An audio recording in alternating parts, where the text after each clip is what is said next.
Hello. Hello. Hang on, I'm going to restart. I'm gonna restart headphones.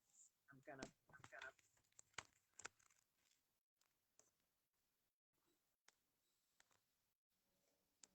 Hey. All right. Let me just all coming through the right places.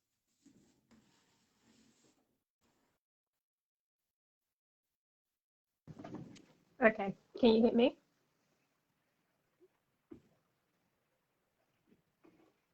Yellow.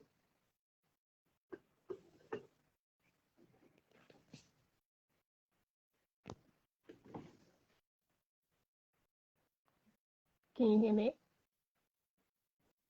Okay. Yeah. You're very quiet. I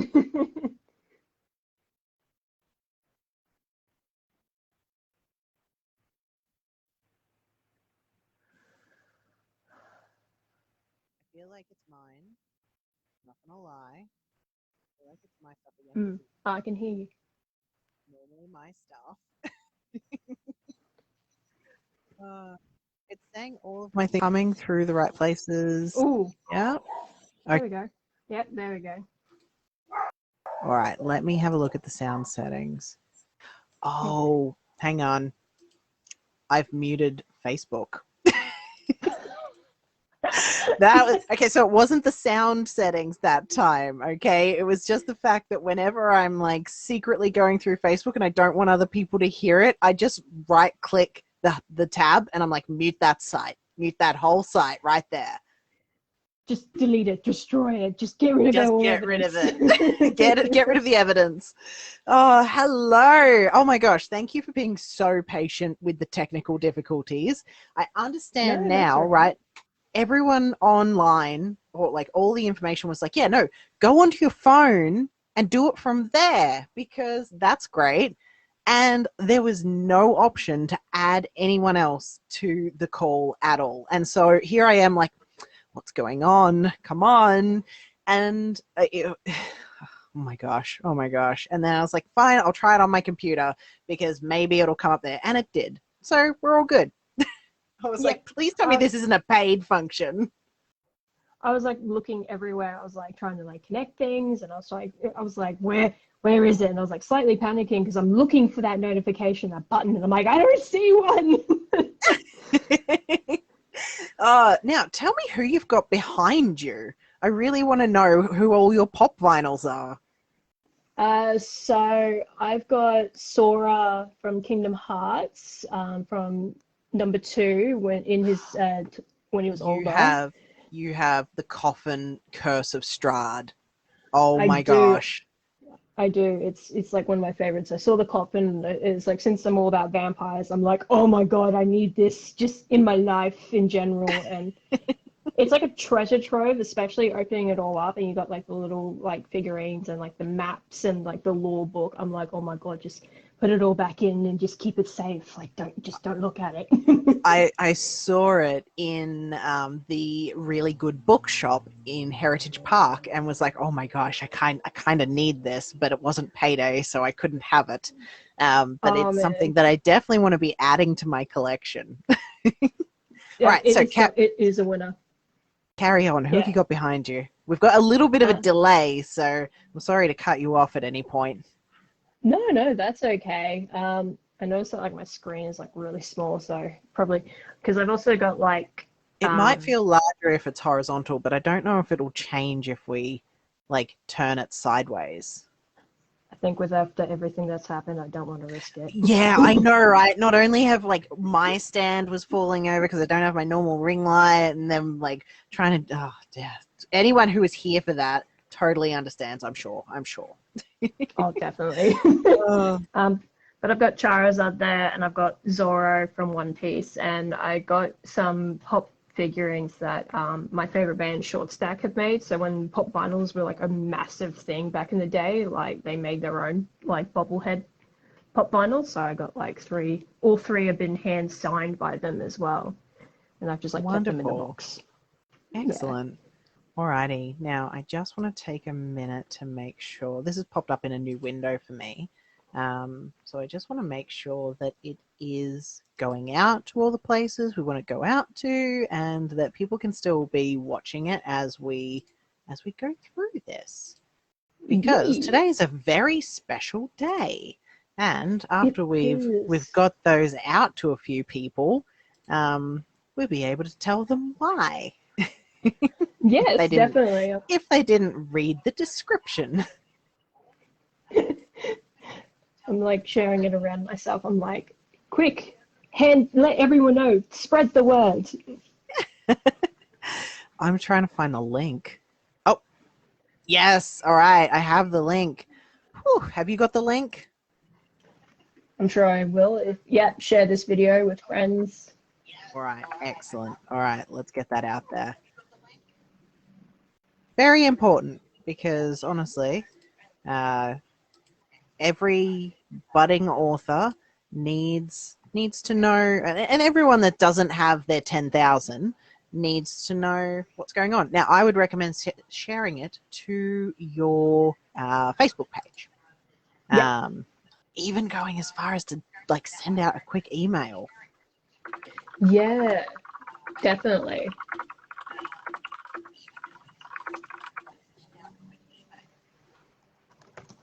Excellent.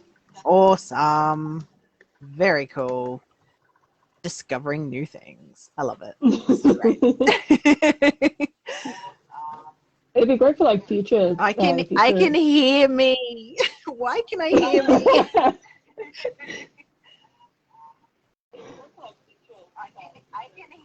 There we go. Perfect. No. Oh, where's the noise coming out of? Oh, I think whoops. I'll turn that right down. Never mind. Okay, I fixed it. Okay, good. An echo is so distracting. It is. I was like hearing an echo. I'm like, where is that echo coming from? Alrighty. Anyone watching? Come and join us. I would love to see any comments, any questions. I want to hear it all.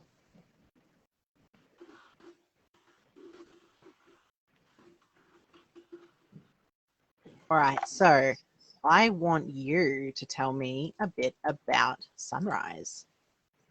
Yes. So, like, what exactly you want to know about Sunrise? Is there a theme you wish to know about, or just anything in general? I haven't gotten around to reading it yet. I only have your first book, Living with Vampires, and I have to say that this cover got me. Like the whole news article looking cover. It was very pleasing to my eyes, and that was the kind of book I would have picked up, because it's like that normal society sort of feel. Like it's a normal thing, but it is very, sorry, I've got a directional mic, so if I fade out, it's because I'm just wandering around. But it's got like a normal aspect of life that you just don't even think about, like newspaper with a circle around it, and like the ad that you want. And everyone used to do that like 20 years ago, right? When newspapers were around. And then it's like, but it's vampires, so it's got an element of sinister and dark, and that's the sort of thing that always floats my boat. So I know a bit about Living with Vampires, but I don't know much about Sunrise and your new book that's just come out, Sunset. So give us a bit of a rundown about what they're about. So Sunset is based off my original, like one of the very first main characters that I made, named Cyrus Valerius. And so he's the father. So he's like the father figure to Rune, who's based in Sunrise, which it came out today. And very exciting. Very, very exciting. So Sunrise is based on his life backstory and how he and Cyrus formed a father-son relationship, and how that relationship grew, as well as like Rune learning how to not only like be a vampire, but like to feel accepted again once more. And also, like, when I was writing this story, I didn't really see many like father-son like relationships, like in books or like in a genre kind of thing, where it's like not toxic or terrible. It's like a loving father-son bond, where it's like it's really wholesome, even though they're psychopaths. It's wholesome at the same time. You're like, oh, that's so sweet. Oh God, they just maimed a whole family. Like, it's that kind of feel. And so, but yeah, it's kind of hard to like also say like about in terms of Sunrise, like I don't want to give too much away, but it's just yeah. I'm not the greatest, but I'm learning. I think that's where every author is. It doesn't matter how many books they've put out. They all think, I'm not the greatest, I'm still learning, and I'll get there. Like, I'm still in the process of getting there. So it could be your first book, and it could be your last book, and it could be one of the in-betweens. But I think everyone always thinks that they're in the middle. Definitely. I've always believed in like improving oneself. I've never really gone up and go, yes, I am the greatest. I don't need to learn anything new kind of thing. I'm like, no, like you gotta rein that in sometimes and be like if there's something new that you need to know, then go for it. Don't hold back. But If you're the smartest person in the room, you're normally in the wrong room. Yeah. I think. Wait, was that a rhetorical question? No. So, what was the lead between Sunrise and Sunset? You mentioned that Cyrus was the main character in Sunrise. Sunset. Sunset. And I thought, oh, okay, yes, awesome. So, why did you choose the father as the main character? Because you just said Rune was the son, right? Yeah. So, in Sunset, it's all about his story and how he became a vampire and what's like, what happened to him. And then at the very end of Sunset, you get like a bit of a prologue, an epilogue, of when he finds Rune. And then Sunrise carries over and it goes on to Rune's story. So he becomes the main character in that version of the story. So in a sense, like both stories connect to each other. And the reason I also chose Sunset and Sunrise is because with Sunset, it ends on a really dark note. Like there is no happy ending for Cyrus. Like he doesn't get a happy ending. And so when he meets Rune, like Rune was also in a very dark time of his life as well. Like he was on the brink of death, so to speak, when Cyrus found him. So turning him into a vampire and like going through this journey, that's why like Sunrise is been given a better, like is a sign of like new beginnings. Like it's a symbolism of, so to speak, of like really dark and sad at Sunset, but like hopeful and like loving in Sunrise. That's beautiful. I hope I didn't give too. Thank you. I didn't give too much away. No, not at all. I find like there's a sense of comfort to people when they sort of know the tone of the ending, but they don't know how it ends. So if if someone's like, yeah, no, you're destined to have a good ending in this one, they're like, okay, well, I'm hooked for waiting on that good ending bit. And then they think, I'll be the judge of that. But then when you say, no, it's definitely a dark ending, they're like, oh, but it's so good. Like, how could it turn dark from here? Like, that sort of thing. Yeah, and you kind of don't want the character to have that bad ending, but you know it's going to happen, and you're just like he doesn't deserve it. Yeah, tragedy. Like, I want to pull at those heartstrings and go, oh, you poor thing. Oh, yeah. I think living with vampires is definitely a bit more my speed than tragic endings. Just I'm too easily taken with them. They affect me for weeks. Oh no, I'm sorry. That's okay. That's all right. Living with vampires is more upbeat. It's like a comedic kind of thing. It's like my humor. So I aim to get a laugh out of living with vampires. Wonderful. Yeah, excellent. Yeah. That's what I like to hear. Where did your love of vampires come from? Oh gosh, I was like a really young kid, and Yeah, there's this show on the Disney Channel that I used to watch on Saturday Disney every morning. I used to watch the TV show Buzz Lightyear and the Star Command, Yep. and they had this character called Nos 4R2, and it was a robot, but he was an energy vampire that would like drain the life of robots, and they would be his minions. I never knew the concept of vampires when I was a kid at that age, but oh my god, I just loved everything about this character. Like, just like down from what he did and his personality. He was just such a fun character. And so that's where it kind of grew. And as time went on, I then learnt about vampires. And I was like, oh, we lost you? Or is that just me? No, Okay. still here. Awesome. Yeah, You kind of just we're riddled with technical seeing difficulties. but yeah, and so I just loved, and then I learned what vampires were actually like, and I'm like, oh, so that's where they got the idea from. And then it kind of turned into the whole, like, you know, let's turn into a blood vampire kind of thing. And then yeah, it just like me, as I grew up, I learned what vampires were like are, and like the history and the lore. So I just, and I love the idea of just not dying. Like, to me, just like when I was like a kid, the idea of dying was just horrible. So I'm like, you get to live forever. That's a win-win for me. So there's definitely some kind of it's like an enchanting temptation when it comes to living forever. Suddenly the pressure of time is no longer on you.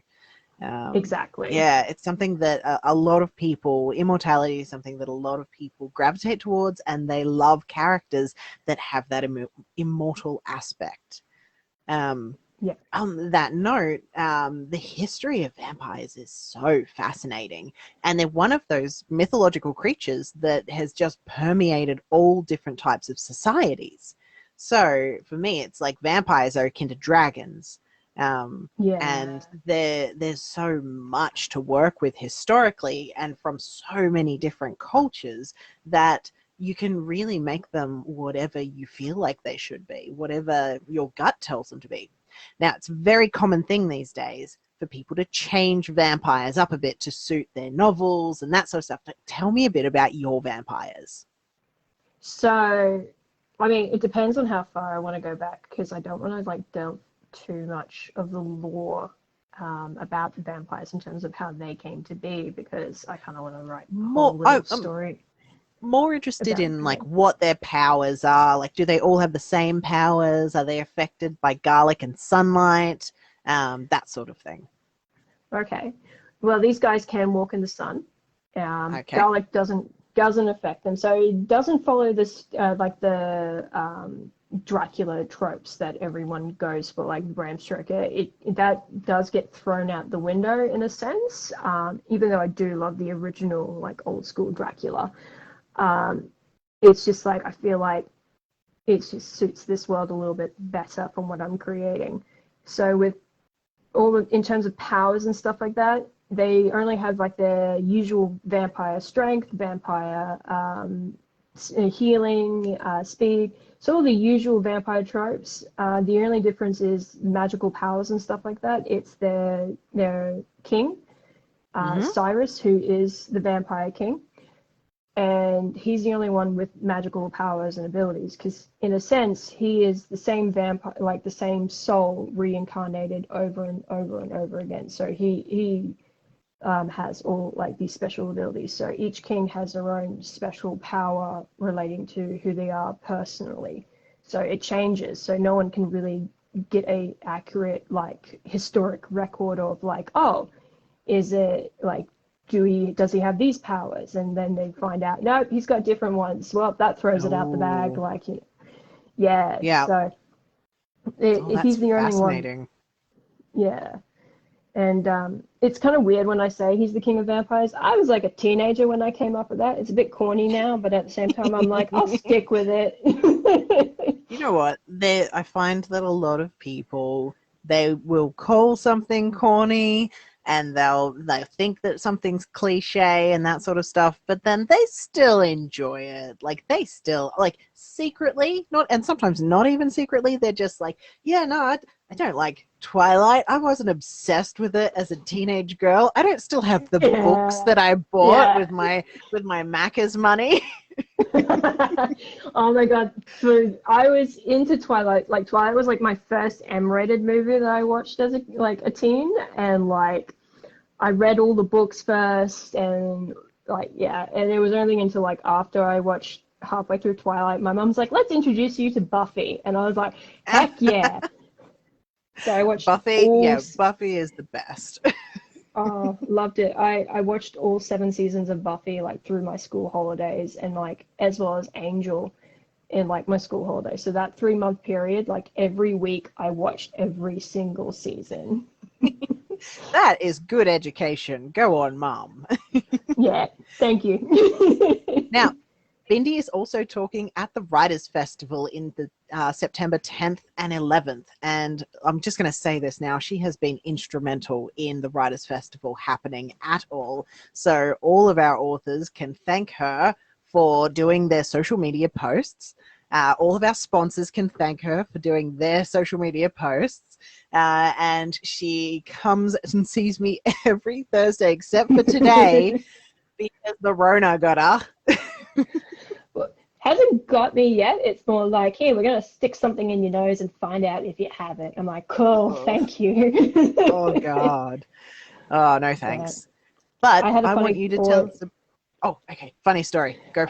Yeah, I just had a funny thought when I was like, when I got the test done. I'm like, I'm thankful that they did the throat first and then the nose, because I thought, what if they did the nose first, then the throat? I'd be like, that'd be so weird. Oh, yuck. No, don't like that. Don't like that. Yeah. Oh, I don't like anything up my nose as a general rule, let alone something that long. No, thanks. Oh, it was really ticklish. I kind of wanted to sneeze. Yep. Yeah, they provoke the sneeze and the gag reflex, don't they? They do. It's all right. But yeah. One day it will pass. All right, now yes. I have a question for you. All right, when you're at the Writers' Festival, what is your talk going to be on? So I'm gonna be like it's a range of things. I mean, not like massive. Like I'm gonna talk about World Peace to something completely different. It's mostly about how, as a writer, how I began. And like, when I first started like in high school, and then later on I kind of go into in my writing career, how I dealt with an environment that wasn't so supportive in my writing career, down to like how I realized that you don't need an extreme, like you don't need a uni degree to be a writer as well, and that like there's always a different way to learn for people who aren't always great for uni learning. Like it's just like there's always a way to learn, and there's always a way to like learn how to write. Like there's not just one set way for everyone, kind of thing. But also my main theme is just like to like not give up on your dreams. Like that's something I've also really want to impart with people, is like, just like keep going, kind of thing. Like even though you don't have the environment, but like if it's not the environment that's suited, that's okay. Like it's also okay to feel how you feel in terms of like what you've gone through, and like even if you have to write it out, like but be your own cheer squad and keep going, kind of thing. Don't let anyone hold you back. Beautiful. Yeah. It's such an important lesson. Yeah. Knowing that other people have struggled with this as well can be incredibly valuable, that you're not alone. So if anyone, I've got 7 people in the chat at the moment, I want you to comment and let us know if you feel this way as well, if you've experienced situations where the people around you haven't believed, or the environment around you hasn't been conducive to supporting your dreams. Because being an author is not easy. It is a hard slog, and it's not just writing the book. It's doing the formatting and the publishing and the promoting. It's doing all of the editing, and then it's doing more promoting. So there's so many different aspects of it that come together that people don't realize that this book has 50 million more steps than just writing the fun words inside of it. Yeah. And it's a so massive true. journey. And then you've got to keep producing. You've got to keep getting more books out there. And there's a very strong process behind it. And making sure that all of your previous readers know you've got like a new book out. Like, yeah. It sounds Yeah. silly when I say it out loud. It's like, oh, these steps sound really easy. But when you're in the thick of it, especially if you're alone, it feels like you're trying to drag a cart of stones up a mountain. And the more people around you that are on your team, that are on your email list and supporting you, the more people you feel like are dragging that cart up the mountain with you. Yeah, that's so true. I've just recently learned, like, I actually need to meet more people in, like, terms of writing. Not just, I've been doing it, like, by myself for so long. And so now it's only just here where it's like, yeah, I should join some more writer groups and, like, you know, get to know more people. It's only just now I've realized. I'm like, oh, yes. It's a really steep learning curve. Like initially, when you're in high school especially, and Bindi's talk will be on the Friday when all of the schools are able to come. And also, I just want to say this now for anyone listening, the Writers' Festival will be postponed before I put it online. So we will postpone it to make sure that there's no risk of contagion happening before we actually move it to an online format. I would much rather have this in person because of this reason exactly. We're going to be having people there that will be able to advertise their groups. They'll be able to talk about when and where their groups all get together, and you'll be able to meet people who are near you that love writing as well. They may be as ambitious as you. They may like the same genre as you. You might be able to start a vampire writing group. So that would be really cool. There's all different types of people that will be coming to the Writers' Festival. And if you have a writing group out there, bring it to the festival, because this is the one place I'm planning every year where writers and people that love reading can all congregate and we can share our love of literature. That's so, what I loved. Yeah. Where can people get all of your books? Because you have 3 books out now, right? Yeah, actually, yeah, it's weird when I say that. Yeah, I've got 3 books out now. Yeah, you have 3 books out. Yeah, you can mostly get them on my website at belindatopan.com.au, but you can also get Living with Vampires or Sunset, yes, on Amazon or at Barnes & Noble as well. Sunrise is also available. Oh, sorry. Go ahead. No. I was going to say, also follow Bindi's page. Follow Bindi's page. On my Facebook page, yeah, that will take you straight to the page as well. And like, I've set up like a Facebook store there too. So like, because Facebook can do that whole integration where you can sell your products online, sort of thing. So you can also go through there and see the products. I also noticed that we have a question. Oh, excellent. Shall we answer that? Yeah. Yes. So fresh local provisions. How do you respond to changing up vampire tropes? Are they into it, or do they get salty that vampires can walk into the sun? That's a good question. When I wrote Living with Vampires, I actually originally wrote that on an online platform. So a lot of people are already, like a lot of the readers that I've had were already used to vampires being different. Some can walk in the sun, some can't, some like, everyone has, like, when you're in the online community, everyone has their own idea of what they want to write and what lore they want. So therefore, they are easily more flexible to change up, to change the lore and the vampire tropes more than readers who are used to just paperbacks and just going to traditional bookstores.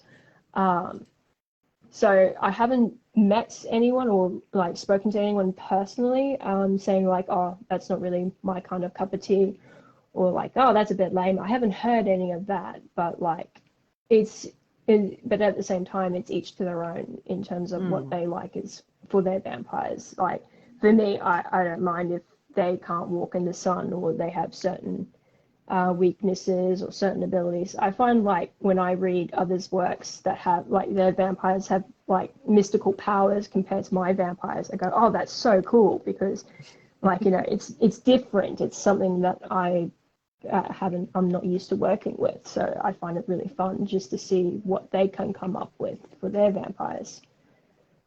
That is very cool. You know what? There's so many different avenues that people can branch into to create their own worlds and create their own differences. It's all about asking the question, what if? What if Yes. vampires sparkled? What if they could walk in the sun? What if they couldn't drink animal blood and they had to feed on humans? Like, there's always these questions. What if they had magic? What if they didn't? What if they're really visceral? Like, there's all of this stuff that you can play with, and taking the time to explore a whole world and how that's affected by these aspects, that's something that is right at the bottom of my heart. Absolutely love it. Yes, yeah, that's what I love about writing in general, is that you get to create this whole little world from your fingertips, and not only that, but like when you do get to share it, like, yes, there is a chance that you can get hurt, but like when you find that niche, that group of people that go, oh my god, this is the coolest, and they love what you've written, but more importantly, if you got a smile out of somebody, a laugh, or even just an emotion, it's just such a fantastic feeling. It's indescribable. It's like euphoric in a sense, where you're just like, oh my god, like, you like Someone it. read my thing. Yeah, you read my thing, thank you. We've got another question. How long did yes. it take for you? This is from Darcy Alex. How long did it take you to complete the research you did for the lore, etc.? Ooh, funnily enough, like, there's some parts of the lore that I'm still piecing together, but in terms how long it took me, I guess not as like, I guess as long as I've been writing, which is about good 10 years now. Like, I started when I was like 15. Giving away your age. I'm not 15. I mean, no. No, gosh, in terms of lore, like, I've already knew a bit about like vampire lore, and like I also like got this book where somebody did the research of vampire history, and so I thought, oh, that's really interesting. So I kind of wanted to do something of my own idea. I may be deriving from the question a bit. No. But in terms of like coming up with how everything works, it was like even back in like 2013, I was still like, how do I want this to fit and how I want it to make it work, kind of thing. It's just mostly like a lot of working out in my head, as well as just as I'm writing along the stories, I kind of was like, oh, okay, what if I add this in, or like, should I add this in, and how will this connect? So it was like a lot work in progress as I was writing along. Like, there was just no like sit down, write it all out kind of thing. It was like, oh, this actually works really well if I connect it like this to this, so, and piece it together like that. And yeah, so, I think the only, sorry, you go. No, so it's like the research all kind of knitted itself through the story rather than doing a lot of research and then writing. Pretty much, yeah. It's like knitting kind of thing. Like you said, just knit. Yeah. That's a fascinating question as well. Thank you for that one, Darcy, because I'm really curious. Do you know your Myers Briggs letters? Myers Briggs letters? So, no. Like ENTJ and that sort of one? Yes. Yes. Yeah. So the people that know their letters, the P, when they've got the P at the end, it's normally they have to do all the research in the world, and then they take one step, and then they do all the research again, and then they take another step, and it's exhausting for me. Whereas, like, for me, I'm very much a person that will write on the go, and I will find just the specific information that I need before I carry on. And if that information is like too hard to find, I'll just make it up. Yeah, that's pretty much it. I research what I need to know, and then it's like, all right, write it up, and then yeah, that's how I've done things as well. I just like be like, what do I like? How do I do this and this, or like how much can a person like lift, sort of thing, Yeah. and like just write out this specific thing that I just want to be like clear, clear on, or like, you know, making sure that I'm not like misdirecting or misguiding people. Like I had to research like an old Roman chess game for Sunset, because like I was wondering if like there was a form of chess, and apparently there is. And I was like, oh, okay, excellent. And then when I write it, people are like, what does this mean? And I'm like, I should probably put a disclaimer in what that means. Oh, I feel you on that point. Whenever I've put in like a different cultural garb, like there's different names for the different Arabic headdresses, and some of Yeah. them are really like really historic. And I put them in, and my editor's like, I know this word isn't English. What are you trying to say? And I'm like, I want people to look it up and get more educated, okay? Yeah, or it's like, but at the same time, I worry when you do, like, you want to be accurate, but then a lot of people are like, how dare you, like, say something like that? And it's just like, I'm just trying to be correct, and it's just, sometimes I feel like I'm walking on that very fine line of, like, trying to be correct, but also offensive at the same time. It's just like, I think having the right intention saves you from that. You never have the intention to offend. And knowing you especially, you doubly don't have any intention to offend. You're very open-minded. You're very inclusive with everything that you do. And I think that if anyone was to say that you were being offensive, you'd just take it as an educational point rather than something to dig your heels in about and have that hill to die on.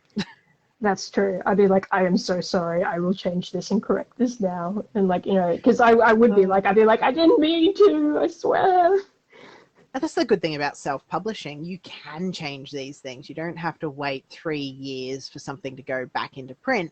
When you've only printed 30 copies, you can then change it in the manuscript, and you can change it in the ebook and re-upload it and make sure that it's not perpetuating any kind of harm. Yeah, yeah, that's very true. I think that's like what I do like about self-publishing is you have that control as an author. And like, sure, yes, it's harder to get out there more, like compared to like what big publishers have, but then you have the control to make those changes. Like, you know, no one can stop you. Only you can stop yourself. And that's what you need to do. Yeah. It's kind of like your entire author career. No one can stop you. Only you can stop yourself. Yeah, exactly. That is so true. Like, it stops with you. It's you got to keep going. Beautiful. Yeah. You know what? I feel like we can still chat for ages and ages. So I'm going to wrap it up here. This has been fantastic. Thank you so much for coming on, Bindi. And thank you for dealing with all the technical issues. Like, we had 20 minutes of tech issues before we started up. But we've learnt something new. We've learnt that you've got to do this sort of stuff on a computer. Phones, or at least Androids, just not capable of it, which is a bit upsetting. I know, please pick up. Bindi has a special on at the moment. Do you want to tell us about your book special, about your free ebook? Yep. So I've posted a link on my page, so I'll pin that to the top as well after this live. But when you click on the link, you can get a free ebook, which is Sunset. So then you can read the book previous to Sunrise. And then when you click on Sunrise, you can order yourself a paperback copy of the book. Ta-da! Oh, gorgeous cover. I love it. It's like those misty tones through the mountains. It feels like a healthy sunrise, not one that's filled with pollution. Yes, I agree. I was just like, this looks great. I love the colors too, because like with Sunset's cover, it's a dark red kind of thing, which kind of sets the tone of like, yes, sad ending. But like with Sunrise, it's a light blue tone of like, this means new beginnings, and it's meant to be a happy ending. Yeah. Wonderful. Oh, thank you so much. Please get your copy of Bindi's books. And let us know what you think. Leave a review. You will be able to see Bindi and her talk on Friday the 10th of September at the Writers' Festival, as long as we aren't postponed. Otherwise, it'll just be the week following. But yes, I look thank forward you to so seeing much. everyone there. Yes. Oh, it's going to be so good. It's going to be amazing. And so many authors will finally get the exposure that they deserve. So I'm really pleased about that. You have a fantastic evening, Bindi, and we will catch up in the very near future. Yeah. Yeah. Awesome Thank you for sauce. having me. You're very Thank welcome. you all. See you later. Bye.